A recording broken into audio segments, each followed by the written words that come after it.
Pessoal, quem aqui acredita em Deus, o Todo-Poderoso, o Criador? Pronto, bacana, isso é legal. Sabia que Deus, ele tem um povo? Ele tem um povo? Vocês sabem que existem nações, não é verdade? Nós somos o quê? A nação o quê? Brasileira, né? Existe a nação americana, né? Existe lá os portugueses, existe os europeus, não é verdade? E existe um povo que o Deus... Olha, presta atenção nisso aqui. Existe um povo que Deus apontou para a terra e disse, olha, esse daqui é o meu povo. Sabia? Esse povo é o povo de Israel. Você sabe lá? Povo de Israel? Pronto. O povo de Israel foi o povo escolhido por Deus para ser o povo de Deus aqui na terra. Imagina o privilégio. Não é bacana? Não é bacana você participar de um povo, participar de uma nação em que é o povo de Deus na terra? Foi justamente isso que aconteceu, pessoal. Deus Todo-Poderoso, o Criador, escolheu Israel para ser o seu povo. Com o decorrer da história, pessoal, Israel ele foi negligenciando essa situação. Eu sei que com o decorrer do tempo em que Israel tendo essa autoridade como povo de Deus, foi negligenciando e não foi querendo Deus. E aí Deus ele abre essa possibilidade para que não só Israel, mas que outras nações também sejam o povo dele. Isso aí é outro papo, isso aí é outro momento de conversa. Mas inicialmente Israel, como é até hoje, é o povo escolhido de Deus. Só que Israel não quis. Israel é um povo teimoso. É igual um menino, Israel. Teimoso demais. Porque é diferente você dizer que ama ou dizer que segue, do que você realmente fazer isso, as ações. As ações diz o que realmente você é.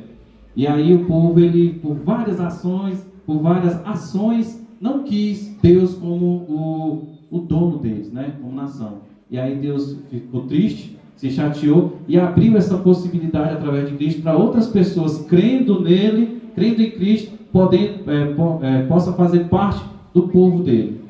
E graças a Deus por isso, né? Que hoje nós temos essa possibilidade de fazer parte do povo de Deus aqui na terra. Amém? Pois pronto, vamos lá. Deus escolheu Israel para ser o povo dele até hoje. É uma nação abençoada, é uma nação próspera. Só que Israel não quis. Deus abriu essa possibilidade para todos nós e nós, pela graça de Deus, hoje fazemos parte do povo de Deus. Aquele que crê em Deus, aquele que crê no sacrifício de Cristo, é automaticamente filho de Deus, fazendo parte dessa nação santa. Vamos lá. E aí, vamos voltar para o que é a Páscoa, pessoal. Vamos aqui falar aqui rapidinho do que é a Páscoa. A Páscoa é uma celebração. Primeiro, pessoal, a Páscoa é uma celebração do povo de Deus. Quem é o povo de Deus? Hoje é todos nós, né? Mas naquele tempo era o Israel, né? Israel era o povo de Deus naquele tempo, tá certo? Eu vou fazer algumas perguntinhas, pessoal. Aí quem responder direitinho, levantar a mão, a gente vai iniciar entregando os brindes, tá bom? Vamos lá. Naquele tempo, o povo de Deus era Israel, né? E a Páscoa era uma celebração daquele povo. A Páscoa é uma celebração judaica, instituída por Moisés, ordem específica de Deus. Né? Em hebraico, Páscoa significa passar por cima, né? Ou passagem, vem do verbo passagem, né? Passar, que significa passagem. Então a Páscoa, ela significa o quê? Passar por cima. Alguém já sabia disso? Não? Pronto, vamos celebrar a Páscoa. Então o que é a Páscoa? A Páscoa significa passar por cima, ou passagem. Passagem de quê? Vamos descobrir o que é esse negócio aqui. A Páscoa, pessoal, vocês conhecem aí os 10 mandamentos? Conhecem? Foi retratado até na novela, né? Os 10 mandamentos está aqui, a história, né? De Êxodo, né? Foi retratado até na novela aí, para um melhor acompanhamento. A Páscoa, pessoal, foi instituída na 10ª praga do Egito. Vocês sabem aí o que foi que aconteceu, né? A gente vai retomar só um pouquinho a história para que a gente possa encaixar, beleza? Mas vamos lá, ó. Vamos voltar um pouquinho. Clica aí, meu comandante. Vamos voltar um pouquinho na história, né? Vamos voltar um pouquinho na história para a gente entender esse negócio. Prometo que é rápido. Vamos lá só entender o seguinte. Para a gente poder entender o que é essa passagem, ou passar por cima, né? José. Alguém aqui conhece a história de José? José do Egito? Conhece? Espera aí, vamos ver aqui se a Kiara conhece. Tu conhece, Kiara, a história de José do Egito? Quem era José? José na Bíblia, né? Vamos lá. José do Egito. José era o filho de Jacó, que foi vendido como escravo pelos seus irmãos, né, e levado ao Egito. Vocês estão lembrando? Né?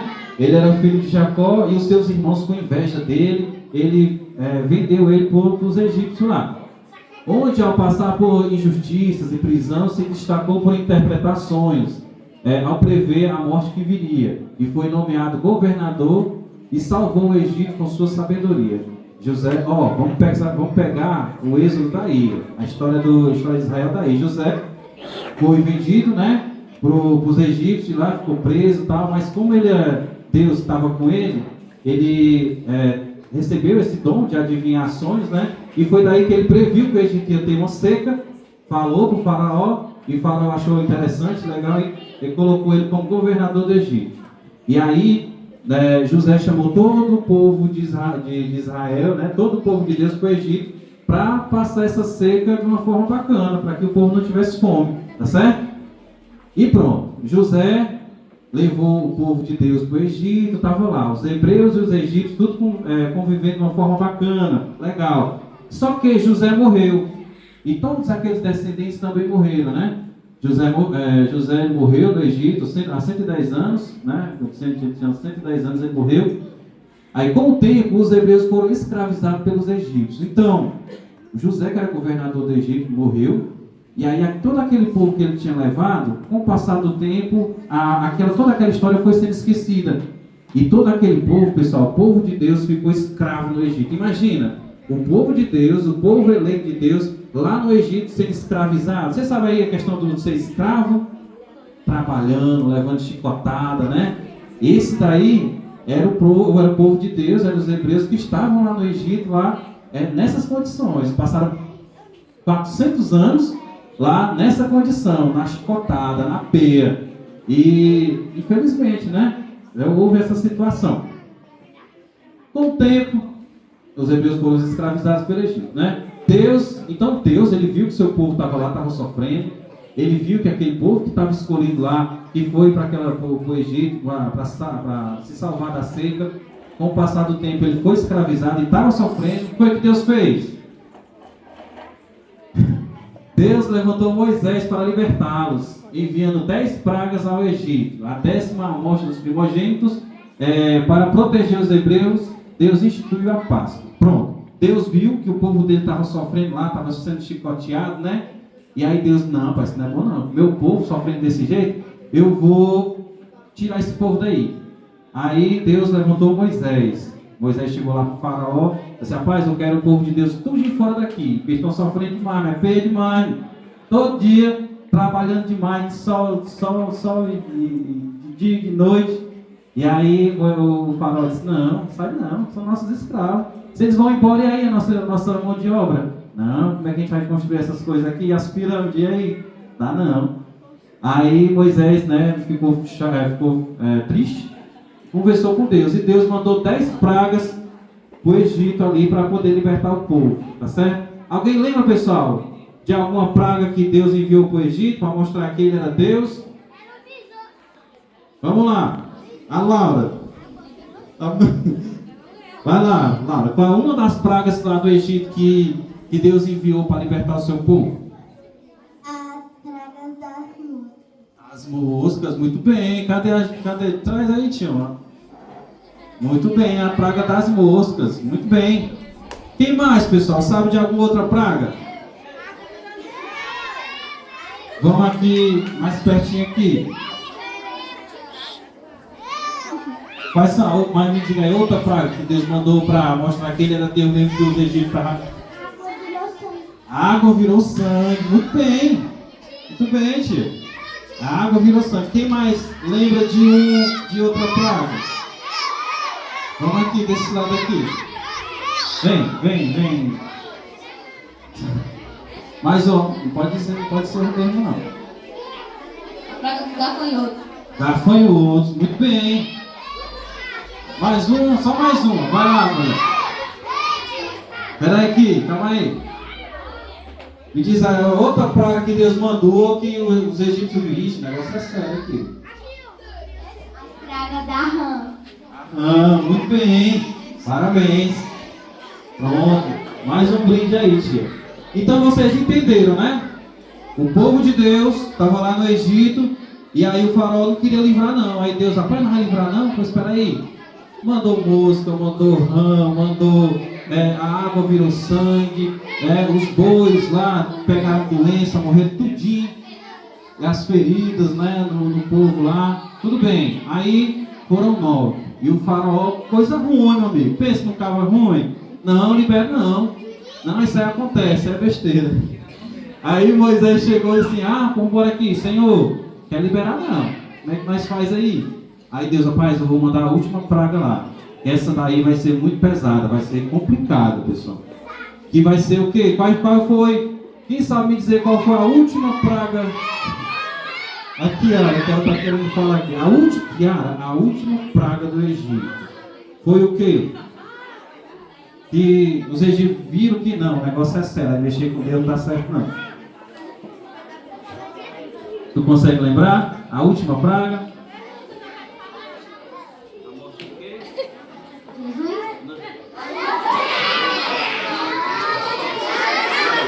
A morte de quem? A última praga lá do Egito?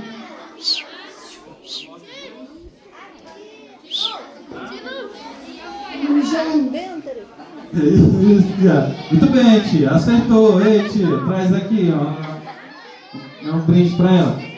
A morte dos primogênitos, pessoal. Atenção, ó. Aí, pessoal, seguinte. Acertou aqui, que ela acertou. Pessoal, pronto. Faraó não quis libertar o povo. Moisés chegou, vai libertar não? Pois todo primogênito aí, pessoa ou animal vai morrer. E o faraó ficou assim, rapaz, não liberto não. Aí depois tá bom. E aconteceu isso aí, pessoal. Passa lá. E aconteceu isso. Deus falou pro seu povo, Deus falou com Moisés, né? E Moisés disse assim pro povo, pessoal, atenção, ó. Fala assim, pessoal, hoje à noite vai acontecer a última praga. É a última cartada aqui para que a gente possa ir embora. Vai acontecer o seguinte, vai morrer todo o primogênito da família. Tanto os homens como os animais. Imagine, nós aqui, pessoal, nós é o povo hebreu. E aí Moisés chega, pessoal, é o seguinte. Deus, ele vai matar aqui o pessoal. Entendeu? Nosso Deus, ele vai livrar a gente, mas ele vai livrar com mão forte. E vai morrer muita gente. Tá certo? E Deus, ele instituiu uma coisa para vocês, para o povo fazer, para que o povo não sofresse essa condenação. Entendeu? Ó, durante a instituição da Páscoa, em Êxodo 12, Deus deu instruções detalhadas, viu? Deus é muito bom, rapaz. Deus, ele é um professor. Eu não quero que você saia daqui dizendo, Deus é professor, ele dava uma aula. Não, não é isso não. Deus, ele é professor no sentido que ele ensinava, ele dava instruções para o povo de como o povo poderia fazer. Aí Deus falou, vai morrer muita gente, mas para que vocês não morram, vocês vão fazer desse jeitinho aqui. Vamos lá. Deus deu instruções detalhadas aos hebreus, tanto sobre o que ia fazer, quanto sobre o significado espiritual de cada elemento. A celebração da Páscoa marcava o livramento dos israelitas da escravidão e da morte no Egito. Êxodo 12, que a gente vai ler agora. Então, Deus instituiu a Páscoa, pessoal. Vocês estão entendendo agora? Vocês estão conseguindo entender? Está pegando? Para o povo não morrer na última praga, Deus instituiu a Páscoa. Olha que coisa bacana, coisa legal. A Páscoa é isso, pessoal. A Páscoa, eu falei o que a Páscoa era, como é que é o significado da Páscoa? O nome era? Não. Era o quê? Era o quê? Passar por cima, tia. Cadê? Vamos lá. Entrega aqui o brinde para a moça. Então a Páscoa era passar por cima. Então o que ia acontecer naquela noite, pessoal? O anjo da morte ia vir no Egito e ia passar, trazendo essa situação, trazendo a morte. Para todo mundo, os primogênitos. Entendeu? Os primogênitos. Aí Deus, como ele é o Deus bom, como é um professor, ele disse assim, para que os primogênitos do meu povo não morram, vocês vão fazer o seguinte. Vamos lá. Preste atenção no que o povo fez. Êxodo 12, ele diz assim, Deus ele falou para o povo dele. Vocês estão entendendo aqui o que Deus vai falar? Deus ele disse assim, ó. Vocês peguem o cordeiro. Esse cordeiro será sem defeito. Será um cordeiro macho de 1 ano. Podereis tomar o cordeiro ou o cabrito. Deus ele falando para o povo, assim, pessoal, a morte vai vir. Mas para que vocês possam escapar da morte, vocês peguem o cordeiro aí, tá certo? Cordeiro macho, sem defeito. Vocês tomarão o sangue dele e porão em ambas as ombreiras e na vega da porta, nas casas em que comerem. Vocês vão pegar o cordeiro, vão sangrar o bicho, vão pegar o sangue e passar nas portas. Entendeu? Naquela noite, vocês comerão carne assada no fogo, pães asmos, ervas amargas, e comerão. Não comereis do animal nada cru, nem cozido na água, porém assado ao fogo, a cabeça e as pernas e a fressura. Dessa maneira o comereis: lombo cingido, sandália nos pés e cajado na mão. Comê-lo-eis à pressa, é a Páscoa do Senhor. Nesse momento ele instrui como fazer a Páscoa do Senhor. Porque naquela noite passarei pela terra do Egito e ferirei na terra do Egito todos os primogênitos, desde os homens até os animais. Executarei juízo sobre todos os deuses do Egito. Eu sou o Senhor. Ele pode fazer isso. Ele é Deus. Ele vai matar todos os primogênitos, todo o povo ter a noção de que ele é Deus. O sangue vos será por sinal nas casas em que estiverdes. Quando eu vir o sangue, passarei por vós, e não haverá entre vós praga destruidora, quando eu ferir a terra do Egito. Este dia vos será por memória, e o celebrareis com solenidade ao Senhor, as vossas gerações, e celebrareis por estatuto perpétuo. Então Deus instruiu o povo de Mar, pessoal. Como é que ele fez? Eu vou chegar lá e vou matar os primogênitos. Mas para que vocês não se firam, não morram, vocês vão pegar um cordeiro, vão pegar o sangue dele, vão passar na porta, vocês vão comer esse cordeiro, né? Vocês vão estar prontos para sair, tá certo? Vocês vão pegar pães sem fermento, e vocês vão pegar também ervas amargas, e vão comer junto, e vão fazer uma refeição. Como Jesus fez aqui, eles vão fazer a primeira refeição. Essa é a Páscoa, em que eu vou chegar e vou passar por cima de quem está fazendo isso aí. Eu vou fazer essa passagem. Essa ordem não vai atingir quem está cumprindo a Páscoa. Deu para entender, pessoal? Essa é a Páscoa dos Hebreus. É esse momento em que passou, o anjo da morte passou e não atingiu aquela casa. Passou por cima, certo? Vamos aqui. Tinha um assistente aqui. O assistente saiu. Pronto. Como eu falei, pessoal, Deus ele é um professor. É louvada a profissão do professor, porque em cada elemento que ele falou tinha um significado, pessoal. Deu para entender? Cada significado, o cordeiro sem defeito. O que era? Era um carneirinho novinho, né? Sem nenhum defeito. Porque usavam, era morto no lugar das pessoas da casa. Quem ia morrer naquele momento era o cordeiro daquela casa, não eram as pessoas, né? Esse cordeiro sem defeito, macho, puro, apontava para Jesus. Ele é o Cordeiro de Deus, perfeito e sem pecado, que morreu por nós. João 1:29 diz: eis o Cordeiro de Deus que tira o pecado do... Então Deus, ele era um professor, ele instituía, ele ensinava perfeitamente. Cada coisa que ele falava tinha um significado. O cordeiro, que era agora? Sangue nas portas. O que era? O sangue do cordeiro era passado nos lados e em cima das portas, como o tio leu aqui, não leu? Por que usavam? Para que o anjo da morte não entrasse na casa. A morte que ia ter naquela casa era só do cordeiro. O anjo da morte ia passar por aquela casa. Páscoa, passar por cima. Na verdade, aquele sangue apontava o quê? Aponta para Jesus. O sangue de Jesus nos protege da morte eterna. 1 Pedro, de 1, 18 e 19, fala: fostes resgatados com o precioso sangue do Cristo, como um cordeiro sem defeito.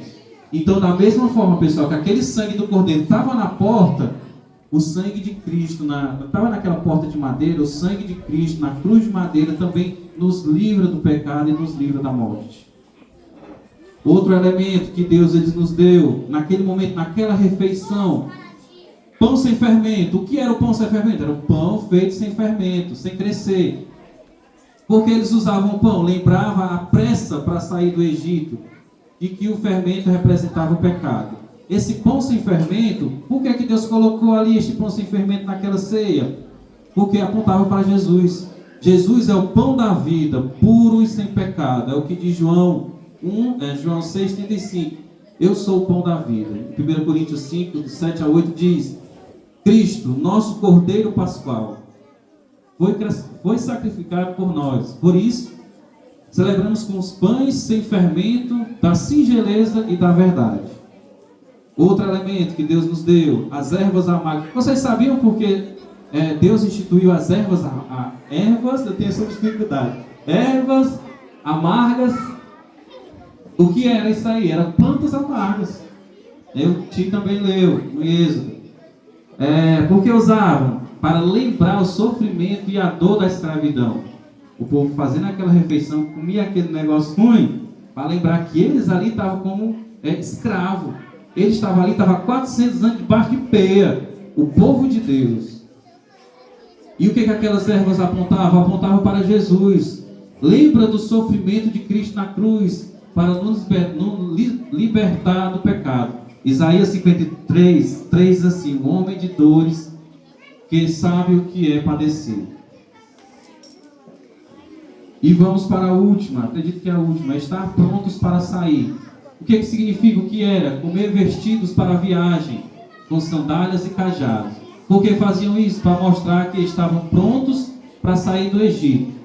Essa situação que Deus pediu para os hebreus ficarem prontos, apontava para quê? Apontava para Jesus. Devemos estar prontos para segui-lo e deixar o Egito. O Egito, nós, é o quê? É o pecado.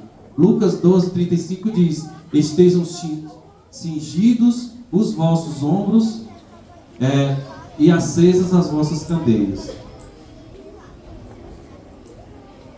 Pronto. Esse era o significado, pessoal. Vocês viram que o povo celebrou a Páscoa, né? Quem obedeceu ao que Deus instituiu, o anjo passou por cima, não sofreu. Ali foi a Páscoa judaica, né? E Deus, como bom hebreu, né? Jesus celebrou a Páscoa com os discípulos. Jesus participou da ceia pascal conforme a tradição judaica, obedecendo a lei de Moisés. Jesus, hebreu, ele obedecia o quê? A lei, né? E naquela noite, pessoal, que foi representada aqui, Jesus chamou tudinho e celebrou a Páscoa, porque Deus não falou que isso ali era um estatuto perpétuo, e todas as gerações iriam fazer? Jesus fazia também. Jesus naquele momento fazia também a celebração da Páscoa. Só que ele deu outro sentido para a Páscoa. Vocês estão entendendo? Bora aqui. Lucas 22, do 7 a 8, ele diz: chegou o dia da festa dos pães asmos, em que se devia sacrificar a Páscoa. Jesus enviou Pedro e João dizendo: vão preparar a ceia da Páscoa para que a comamos. A Páscoa judaica, pois ela apontava para ele mesmo como o verdadeiro libertador. Então Jesus, naquele tempo, né, vendo, se aproximando aí a questão da Páscoa, ele pediu que os discípulos se organizassem para celebrar a Páscoa. Na verdade, durante a ceia, Jesus instituiu a Santa Ceia. Durante a ceia tradicional, Jesus dá novo significado aos elementos da refeição. Então Jesus ali estava comemorando a Páscoa, e naquele momento ele institui um novo significado, que é a nossa Páscoa, pessoal. Que é agora a nossa Páscoa, tá certo? O que significa o pão? 1 Coríntios 11, 23 e 24. O Senhor Jesus, na noite em que foi traído, tomou o pão. É o que disse João ali, né, João? Tomou o pão e, tendo graças, o partiu e diz: este é o meu corpo, que é dado por nós. Fazer isso em memória de mim. O pão agora representa o corpo de Cristo entregue por amor à humanidade.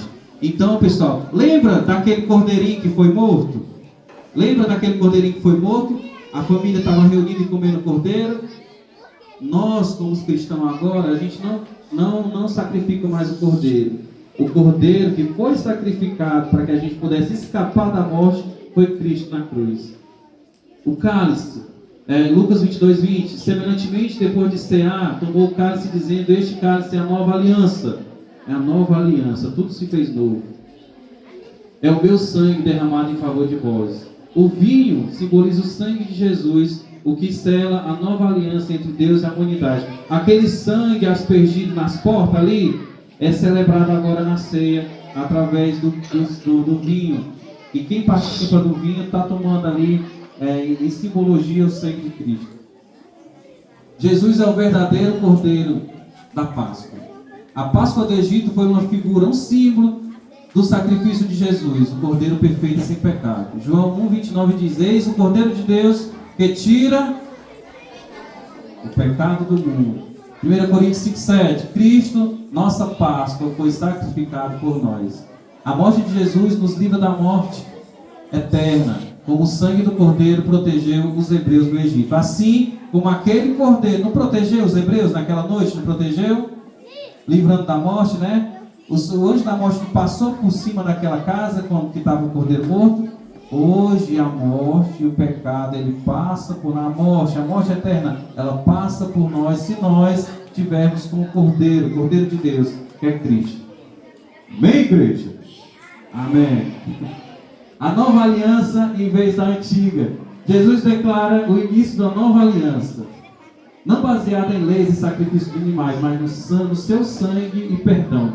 Hebreus 9:15 diz: por isso ele é o mediador da nova aliança, em que, intervindo a morte para a remissão das transgressões, os chamados recebam a promessa, a herança eterna. Hebreus 10:10 diz: fomos sacrificados pela oferta do corpo de Cristo, feita uma vez por todas. Está finalizando, pessoal. Então, a ceia como memória contínua. A Páscoa antigamente era aquela ceia em que o cordeiro... Quais eram os elementos da Páscoa antiga? Era o cordeiro, era o pão sem fermento, era o que mais? A erva amarga, né? Pronto, aquilo ali era do povo hebreu. Aquilo ali é do povo hebreu. O que o cristão agora, ele celebra a Páscoa como? A ceia do Senhor não é festa anual como a Páscoa, mas o memorial contínuo da morte e da volta de Cristo. 1 Coríntios 11:26 diz: porque todas as vezes que comerdes deste pão e beberdes do cálice, anuncieis a morte do Senhor até que Ele venha.